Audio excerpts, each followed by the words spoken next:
Welcome to Your Path to Nonprofit Leadership, the weekly podcast that features the very best in career development in the nonprofit sector. I'm your host, Patton McDowell, and if you're trying to build a leadership plan, you're in the right place.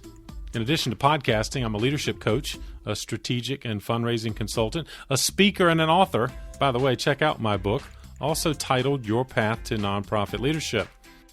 And if you want to help us make this podcast better, take our podcast survey. You can find it on the homepage at pattonmcdowell.com or within the show notes of this episode. It'll take about 5 minutes. Just tell us what you want to hear more about. And if you're one of the first 3 that respond this week, I'll give you a shout out on the upcoming episode, lifting up not only your leadership in our sector, but also the great organization that you represent. Hopefully, it'll elevate your cause just a little bit more. Well, thanks as always for listening, and I know you're going to enjoy this conversation I had with Gauri Manglik, who really is a renaissance leader in our sector. Now, she's in many sectors. In fact, she has expertise in technology. She is a multiple startup entrepreneur and really is a visionary for our nonprofit sector. As the co-founder and CEO of Instrumental, she has created a fantastic resource tool to help with one of your biggest challenges, which is fundraising, especially in the grants management space as you work with foundations as potential funders. And Gauri and I jumped right in because she has looked at literally hundreds of nonprofit organizations with which they work and seen some of the things that perhaps you're dealing with right now. Number one, we talk about efficiency. You've got a lot on your plate. How can you manage everything that you have in motion and do it more effectively? We also talk about the needs for nonprofit organizations to articulate their logic model. And Gauri talks about what that is and how you can make it more effective so that it resonates with your funders. And of course, we're going to talk about actually raising more money, which is exactly the tools and the support structure that Gauri at Instrumental is trying to provide. Lots of reasons to check out the show notes for this episode. It's number 170. Just go to the new podcast page at pattonmcdowell.com, and you can find out all about the resources Gauri and I discuss, as well as more information on her and the great work she's doing at Instrumental. And that's the word instrument, add the letter L, and you will find them on the internet. And of course, in this episode show notes, she's got some great free resources linked up for us, as well as a special offer if you'd like to try one of their tools. Without further ado, please enjoy my conversation with Gauri Manglik. Gauri, thank you for joining me on the path. Thank you so much for having me. Excited to be here. Well, I'm excited to have this conversation. You have had a fantastic career, and of course, the work you're doing now allows you to work with thousands of nonprofits. You see their successes, you see their challenges, and I was struck by one challenge that you and I exchanged before this episode about efficiency. And I know you see great nonprofit missions, but sometimes they are challenged by efficiency. What do you mean by that? Or what do you see that tells you an organization is trying to get better at its efficiency? And what do they do about it? Yeah, I think at its core, you can kind of think about it in there are 2 kind of ways to kind of grow your organization. You either really focus first on trying to prove a sustainable model and a sustainable flywheel, or you're trying to prove the model while scaling at the same time. And I think that latter one is where there can be a lot of inefficiencies because you're trying to basically build the plane while you're flying, and you haven't really gotten to a place where you can come from a position of strength with a proven model, with outcomes, with data that you can point to, that makes it easier for you to fundraise, which will make it easier for you to hire the right people. And then that kind of loop continues being able to execute on great programs that have, promising outcomes and that things like that. So I think really from, efficiency sounds like, you just add a bunch of tools and automate things, but Right. I think it's really more systemic, and it really starts from the beginning in making sure that you have a proven model from which you can build and scale from. And that means having the right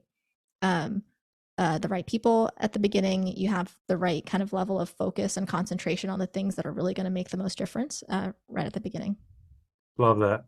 And I know we're going to unpack that further because that is exactly, I know what you help organizations do, particularly around fundraising, generally grant seeking in particular. Before we unpack that, though, Gauri, if I could, let me ask you, how did you get into this kind of work as we learn more about you and Instrumental? But first, maybe tell us a little bit how you got here. Yeah, I came from a different, I think maybe like a not the most common approach in that it was kind of on accident. Right, I have more of a tech like start for-profit startup background. right, right. I studied computer science in college. I started a company right out of my last semester, senior year in an entrepreneurship class, and that really gave me the tech startup bug. I had a Yes, full-time job lined up at a finance company as a developer, and I thought that I could work on that while also working on this new company that I'd started out of school.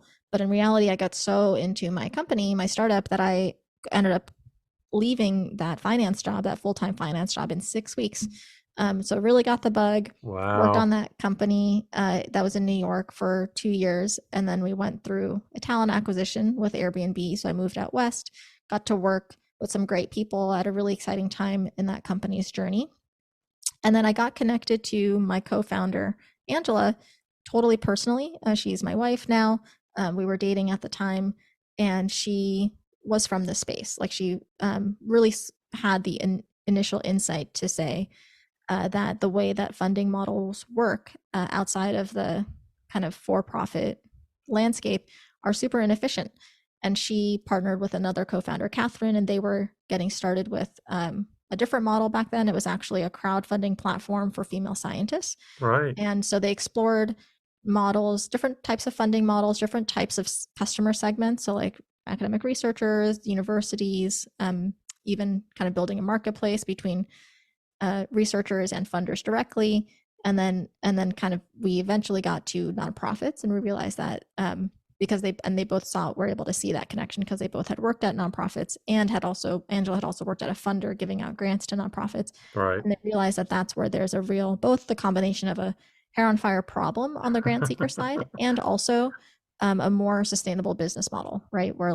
Whereas like for academic researchers, it's not literally their job to fundraise, but within nonprofits, there are people whose job it is to fundraise, and that makes for a much better, uh, person to try to support with a business. I love that, and of course, love the entrepreneurial spirit you have brought to, with along with your partners, this organization. The technology side, I've got to believe there are lots of applications for nonprofit leaders listening, and you have kind of meshed these things together. Well, and tell us again, for those listeners who don't yet know, what is Instrumental? Yeah. So, first of all, the reason Instrumental exists is because we were really excited to bring a like modern approach to building products and companies to the nonprofit space. We felt like the companies that were a lot of the companies that were out there, they're a little bit more old school, or they just weren't able to like invest in their product and design and technology. And so that's what we Right. really think differentiates us. And our first focus is on institutional fundraising. And so that's anything and all things related to grants. So what you can do with Instrumental is manage your grants process end to end and collaborate with your team along the way. So you can prospect for new opportunities and new funders. You can do deep dive research analysis into these funders, understand what they've given, who they've given to in the past, create your pipeline and your grant calendar, and actually manage that pipeline on Instrumental. So you can say, which ones you've applied for, which ones you're still pursuing, and keep your whole team aligned and save time. There's no like redundancy across the team with people kind of accidentally re-researching things. And then we also allow you to keep track of your progress after you've won the grant. So you can keep track of reporting deadlines, and we're adding a lot more there so that you can really be the only tool that you need when it comes to making your life easier when it comes to grants. The other thing that's pretty neat about what we're working on is that we're working on a lot of integrations with CRMs. So if you need to keep some information up to date on your Salesforce or your Razor's Edge, soon you'll be able to just kind of manage all your grant work on Instrumental and have updates kind of seamlessly sync where needed into your other CRMs. And so, Yeah. yeah, we work with over 2,000 nonprofits today, helping them overall apply for about 78% more applications while actually saving them 3 hours of time a week. So that's something we're really proud of. All right. Well, you got my attention there, and I speak for many fundraisers and out listening right now who again, as you just articulated, it's not just the grant acquisition, it's the reporting. In fact, I was talking to a client today, and so you have captured the entire grant cycle. I wonder, Gory, is there a sweet spot in terms of the types of organizations that best benefit from instrumental in terms of either size of the organization or sector? Or do you find it works pretty much across, the gamut?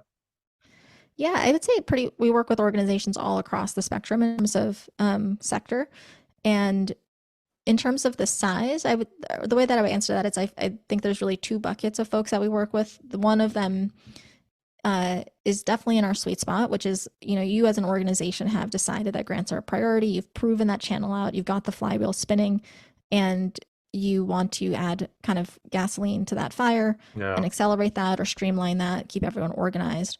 That's kind of like a no-brainer. Like you should, definitely be checking out a tool like Instrumental to help save you time and overall be more successful. The other bucket, which tends to be smaller organizations, or it could actually be a larger organization that's trying grants for the first time, and they're just experimenting with adding that to their fundraising strategy. And in either way, they're kind of in the boat of like, okay, we're trying grants out and we're trying to prove if this is a ROI positive strategy for us. And so for them, we also love working with these organizations. We work with a lot of them. But some of them will decide, okay, well, maybe grants aren't the right fit, or maybe we weren't actually as like ready to apply for grants. And the others will kind of move into the kind of the first bucket that I mentioned, where now they're like winning grants and proven out the model, and then they end up being like great long-term customers with us. You grow with them, right? In that case, where you see the growth and potential, I guess you can expand as their capacity expands as well. Yeah, exactly. Mm-hmm. Because I was wondering, it gets so if I'm a small shop, and this is many nonprofits, generally small staffed. I mean, I guess this would supplement the capacity of even a single fundraiser. Is that possible, or do you find that there needs to be enough sufficient staffing capabilities to maximize your tool? I think it ends up being a matter of kind of priority as well Yeah, as a capacity. We work with a ton of folks that are like the main user on Instrumental is the executive director. And obviously they've got tons of other things they're doing. But right. for some reason at that organization at that time, they've decided that grants are enough of a priority that the executive director is going to be regularly applying for grants. Maybe it's like one grant a month. And so then a tool like Instrumental can really help to automate a lot of the burden of trying to figure out which grant to pursue, and just kind of staying on top of deadlines. Um, but but in that case, even if it's that one person who's like wearing multiple hats, in that example, like that organization has decided that it's worth 10 or 20% of that executive director's time, and so then it would be worth it to consider a tool like Instrumental. If you're really like not able to dedicate at least 20% of a person's time, I think then you can definitely check out Instrumental, or a tool like Instrumental, but you might be better served with focusing on potentially growing other channels and getting to a place where you have more capacity internally to take on another fundraising channel, or Right. just like kind of doing the work to get yourself more grant ready before actually jumping into like actually starting to apply for grants. But and again, given the focus you have on helping organizations improve their efficiency as well as their capacity, particularly as it relates to grant funding, I know you've talked about helping nonprofit leaders better train their staff. So I guess that's another way, I guess, that you help build capacity. So it's not just a single person utilizing your tools, or maybe speak to that, what you see in terms of training opportunities. Yeah, one of the things we learned early on is that a lot of the ways that like typically like software vendors will try to like sell you is they'll do like demos, and then they will kind of set you up with a subscription, and they'll kind of like let you go. And Right, we right, found that just wasn't leading to our users being able to like meet their desired outcomes on our product. And that's ultimately like really important for us if we want to create like a sustainable flywheel of like happy customers.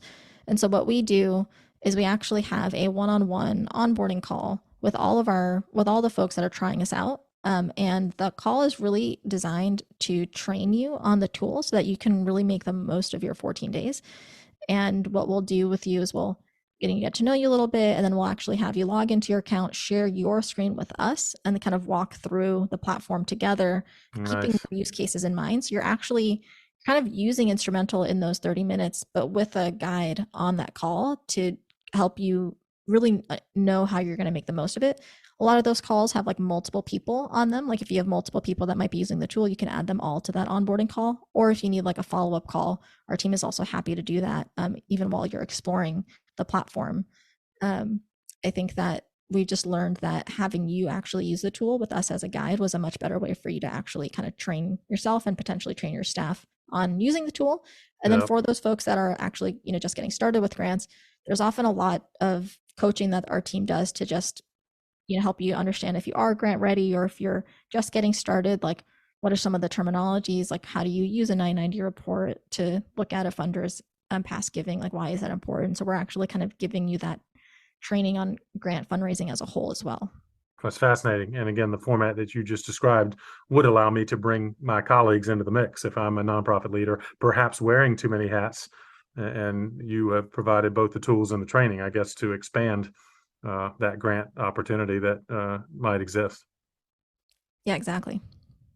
What are some of the mistakes you see? And maybe you've alluded to this, organizations that are inefficient in some of this process or not, I guess, managing both the grant acquisition side as well as the reporting, or are there other things, given your work with so many organizations, any particular challenge or mistakes you're seeing that maybe they're making?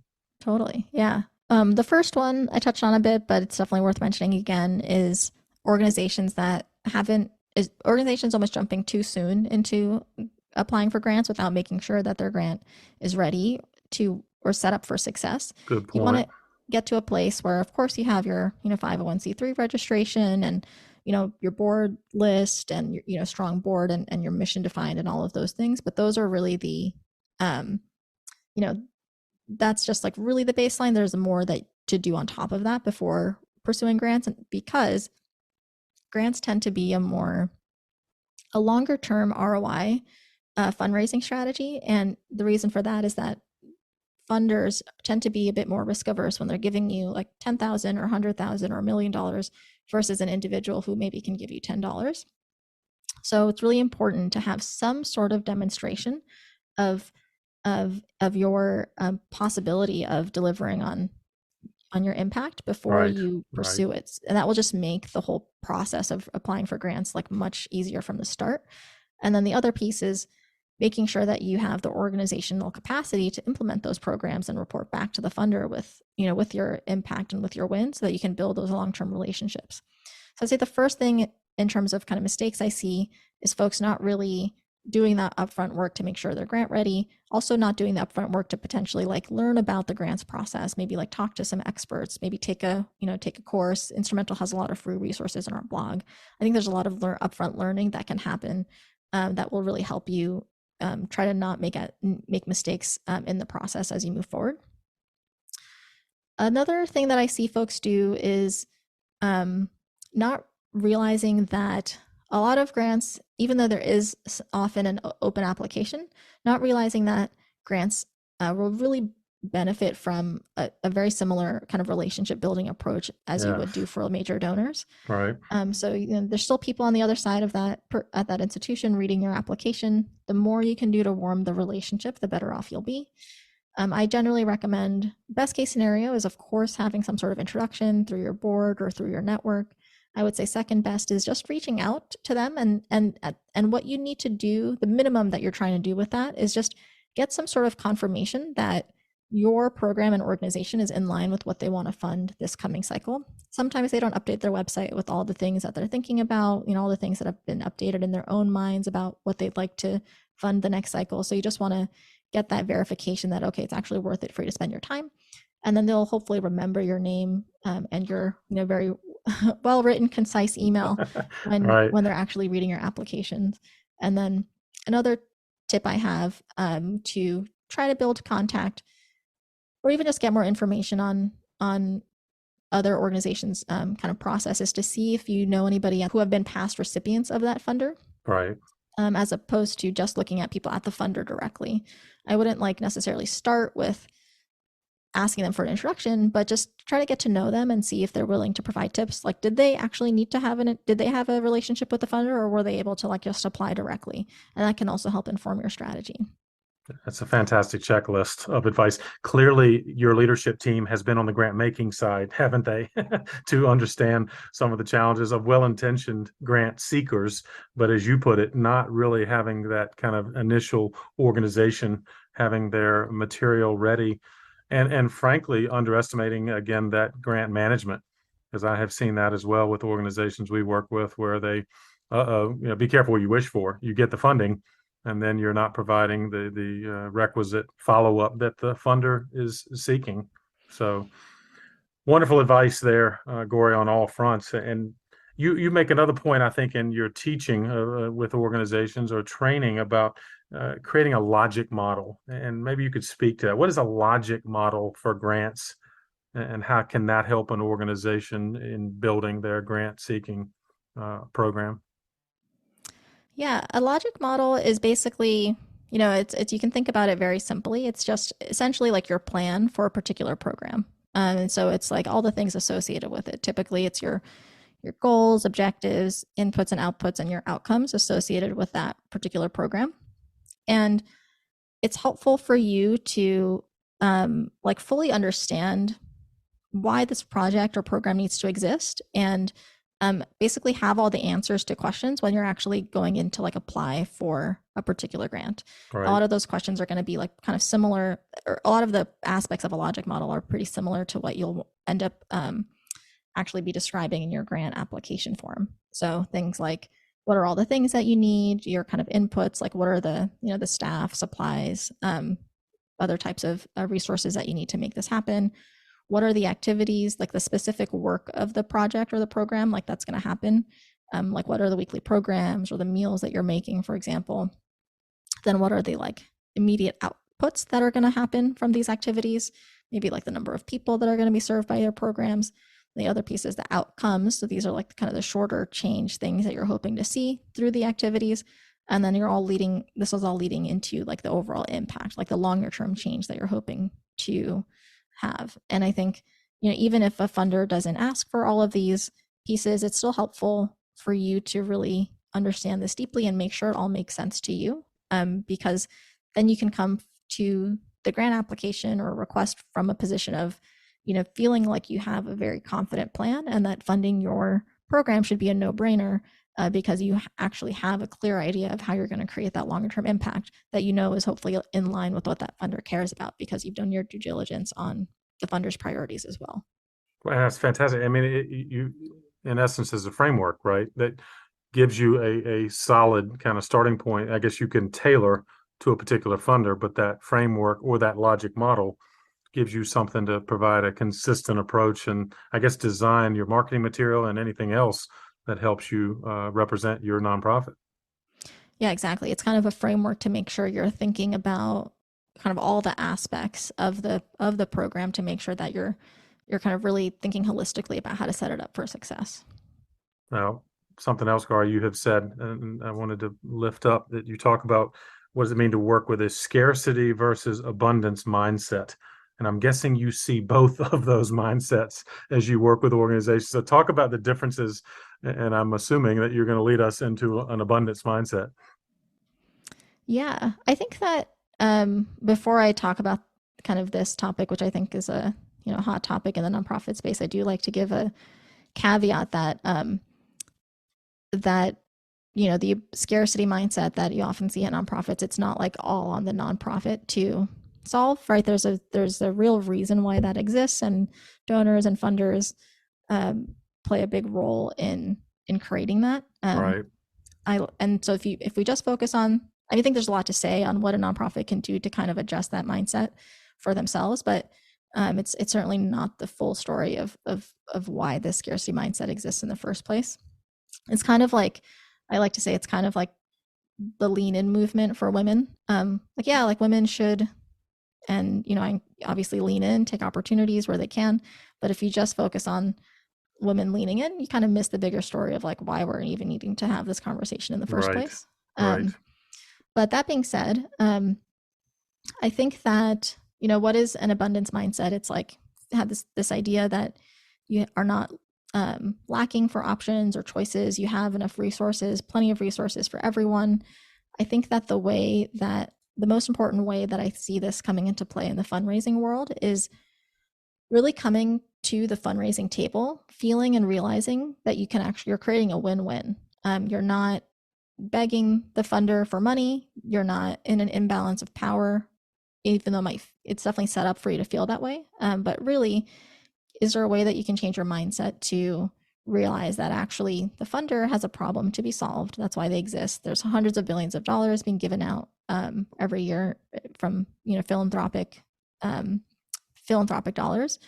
And if you think about it as just like altruism, it can be easy to kind of feel that you need to be in this mindset of like kind of convincing and not having kind of an equal kind of power dynamic. Right. But if you come from a place of these funders actually, or these donors actually have a problem to be solved, and you have done the work, this is important, you've done the work to convince yourself, you've done the logic models, you've done the work, you have a very clear and confident understanding of how you're working on something that's really important, that's also in line with what the funder wants. You want to come from a place where it should feel like a no-brainer for that funder to fund you. Love that And perspective. Yeah. yeah. Yeah, and you So want to see, I guess, get to a place where you have that and also initial traction, so that you and that funder can see together that your solution, that your kind of approach is on the right track. are you seeing progress on that front, Gauri, as you work with organizations? Because you're right. I think many of them still remain, they grew up, so to speak, in the scarcity mindset. They are appealing in ways that are kind of purely charitable. And I don't mean that in the best sense, as opposed to partnering as you described, but do you see progress as you interact with organizations on this front? I would say qualitatively, I see more conversation about this just in general over the past 10 years, let's say. Um, More conversation about kind of this idea of not like only focusing on reducing your overhead. That's not the only way to measure a success at a nonprofit, right? It should be Good focused point. on impact. I see conversations around like trust-based philanthropy on the funder side to make it easier for grantees to know, or potential nonprofits to know, what the process is like, what having that process be more transparent, potentially like less complex. Definitely see those conversations happening. I think during COVID, that was an interesting time where a lot of funders gave out funds like much more rapidly and actually like put some of these things into practice. And I think we're, going into 2023, we'll need to kind of see how that plays out over the next couple of years.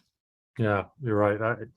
I want to be optimistic, but I'm glad that you're kind of making the point you are, that organizations need to be more appropriately abundance oriented and partnering with these funders. Because you're right, these organizations are solving a problem. These funders want to help by their investment, but I'm not sure organizations always bring that perspective that you just articulated. So I'm glad that you did just that. Gauri, let me ask you about, what do you most enjoy about this work? Again, starting back to my early comment, the fascination you bring technology, entrepreneurship, but yet a spirit for the nonprofit community. I wonder what really excites you about the work you're doing right now. I think the most exciting piece is building a product that solves a problem for a group of people that are really great to work with Yeah, and that are doing great things. So like if somebody's successful with the product that me and my team builds, um, that means that they're able to be like just a little bit more successful in their overall mission. Like that's really, I think, meaningful for me and basically everybody that works at Instrumental. And we have people that have worked at all different types of technology companies before, in various roles like sales, customer support, and even on the technology side. And they're always so refreshed and relieved when they talk to our customers, our prospects, all because right. people that work in the space are nice. They're mission oriented. They're not trying, they're straightforward, and they're generally warm. And so just from like a day-to-day standpoint, it's also a really great space to work in, just from like day-to-day interaction standpoint. Yeah, I completely agree, and have kind of enjoyed my career in this space for exactly that reason. They're good people, and it's nice to see what you're bringing to supplement the great work of missions. Is your work largely in the U.S. and Canada now? And well, let's talk about where is Instrumental going? You're clearly growing and getting better. What's the future like for your organization? Yeah, so we're focused on being the only tool you need for all things grants. So there's still more to build and flesh out there that we're very excited about. Yeah, We And when we started Instrumental, we've really focused on just the prospecting piece and have since added in a lot more on the tracking side and are still continuing to do that, especially on the post-award tracking side. So like, what do you do once you've won the grant? How do you track your spending? How do you track things at a more detailed, granular level? We're still getting there. right. Um, and then I think there's a whole host of other ways in which we can build, kind of continue to flex this muscle of like, I think building really great software for the community. And one of the ways, I think a couple of the ways kind of naturally stem from where we're at. So again, on the post award side, so like helping you with managing your spending, then on the reporting side, helping you with actually managing, tracking, and reporting on your outcomes so that you can easily build those reports. And then the other way in which we uh, will expand is actually looking a little bit outside of the nonprofit space into other organizations that have similar workflows. So, for Right. example, government agencies and schools, they actually try to use Instrumental today, but we're not often the best fit for them right now. Um, so yeah, You'll those are a keep couple of working the ways on about it. that. Yeah, You'll find a way, though, right? I bet. yeah. Well, I wonder, and I guess again, as you consider, I guess, global expansion, I wonder if what you see in terms of grant philanthropy on the global scale, or maybe I'm premature in posing that question, but I am curious as I talk to leaders around the world. Um, I'm guessing you see application of the work you do in just about any environment.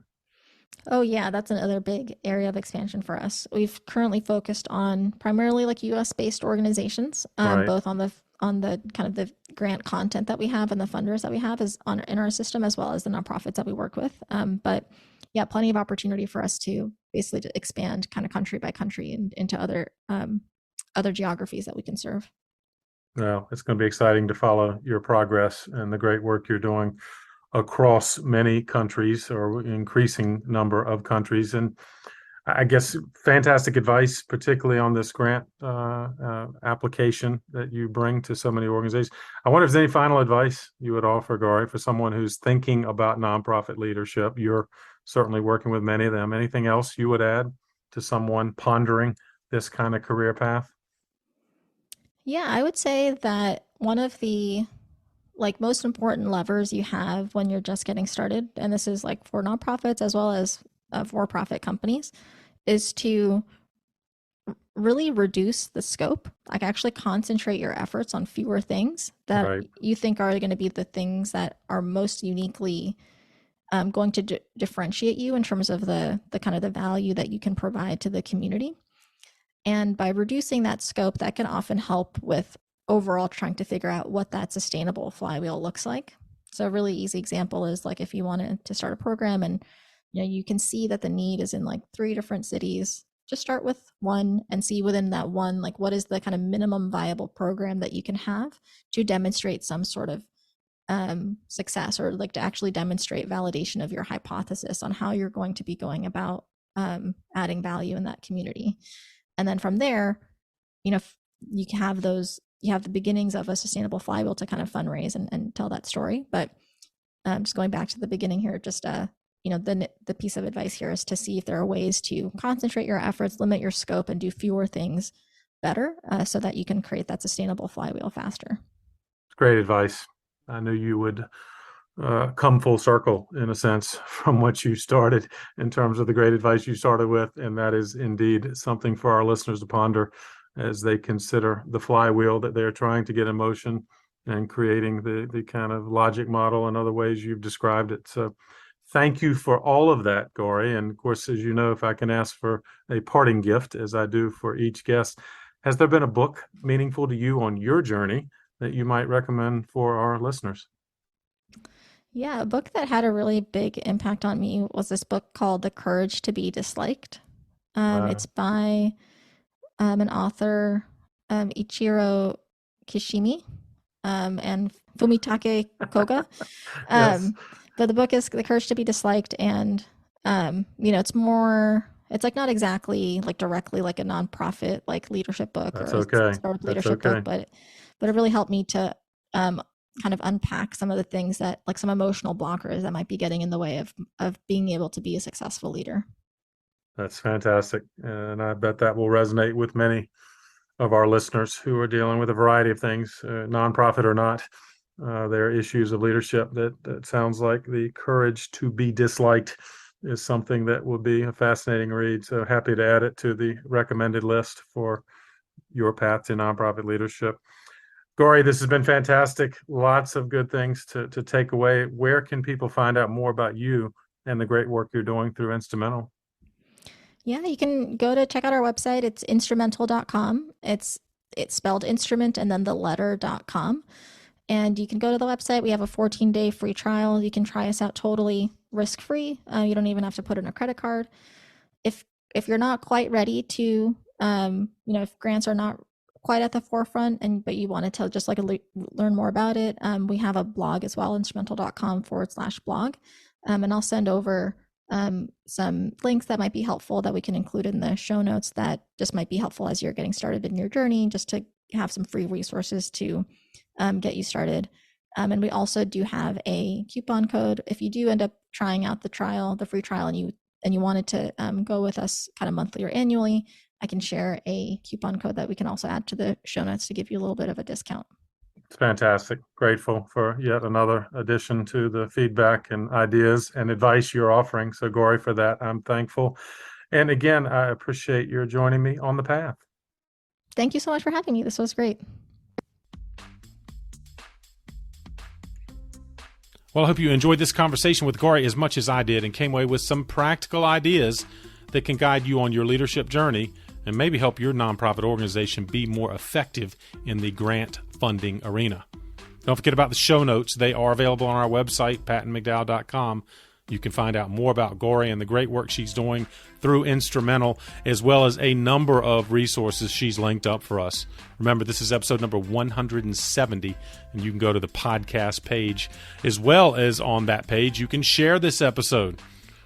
Each episode, in fact, has the tools built in so you can share on whatever social media platform you are most comfortable. As always, thank you for following this podcast in general. And if you haven't subscribed, go to the follow button on that page, and it will allow you to do just that. You won't miss out on any of our weekly episodes. They come out every Thursday. And of course, if you like this one, click on the episodes button at the top of that same page. You can scroll through thumbnails of dozens of our best episodes, most popular episodes. You can search by topic or guest name, and you'll have more resources at your disposal. Thanks as always for what you're doing in the nonprofit sector, especially right now. Keep up the good work for causes that are most meaningful to you. I'll keep bringing you content that can help you do it even better. Have a great week. I'll see you next time on The Path.